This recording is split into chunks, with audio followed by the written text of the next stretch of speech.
2 inch की जुबान। विश्वकर्मा ने पांडवों के लिए इंद्रप्रस्थ नगरी में बहुत खूबसूरत महल बनाया था। महल कला का अद्भुत नमूना था। एक दिन दुर्योधन का मन किया कि महल की खूबसूरती को देखा जाए। इसी ध्यान से वह भवन में जा पहुंचा। भवन के एक ओर तालाब सा बना दिखाई दे रहा था। भवन के बीच में एक बहुत ही कीमती गलीचा बिछा हुआ था। गलीचे तक पहुंचने के लिए तालाब को लांघना जरूरी था। दुर्योधन गलीचे को छूने का मोह न त्याग सका। वह तालाब से होकर गलीचे तक पहुंचने के लिए तैयार हो गया। इसके लिए उसने कपड़ों को थोड़ा सा ऊपर उठा लिया ताकि वह गीले ना हो जाए और पानी में उतर गया। लेकिन यह क्या, उसके पैर पानी में नहीं बल्कि कठोर धरती पर पड़े। जिसे वह पानी समझ रहा था, वास्तव में वह फर्श था। यह विश्वकर्मा का ही कमाल था। उसने फर्श को ऐसा बनाया था कि देखने में वह तालाब की तरह लगता था।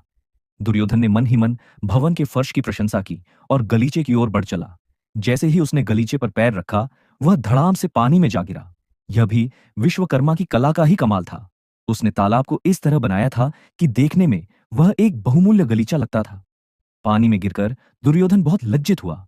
उसने इधर-उधर मुड़कर देखा कि कहीं किसी ने उसकी यह दुर्दशा देख तो नहीं ली। तभी ऊपर की एक खिड़की से हंसी की आवाज सुनाई दी। जब दुर्योधन ने ऊपर देखा तो वहां द्रौपदी को अपनी सखियों के संग खड़ी पाया। द्रौपदी दुर्योधन की दुर्दशा पर ठहाके लगाकर हंसते हुए बोली, अंधे की औलाद अंधी। द्रौपदी के साथ उसकी सखियां भी हंस पड़ीं। कौरवों के पिता धृतराष्ट्र अंधे थे। द्रौपदी की 2 इंच की जुबान ने दुर्योधन के दिल पर गहरा घाव कर दिया। उसने स्वयं को बहुत अपमानित अनुभव किया।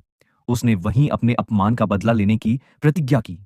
द्रौपदी का यह वाक्य भी महाभारत के महाविनाशकारी युद्ध का एक कारण बना था। 2 इंच की जुबान के कारण असंख्य लोगों को मौत के मुंह में जाना पड़ा था। इसलिए महापुरुष कहते हैं कि जब भी बोलो शुभ ही बोलो।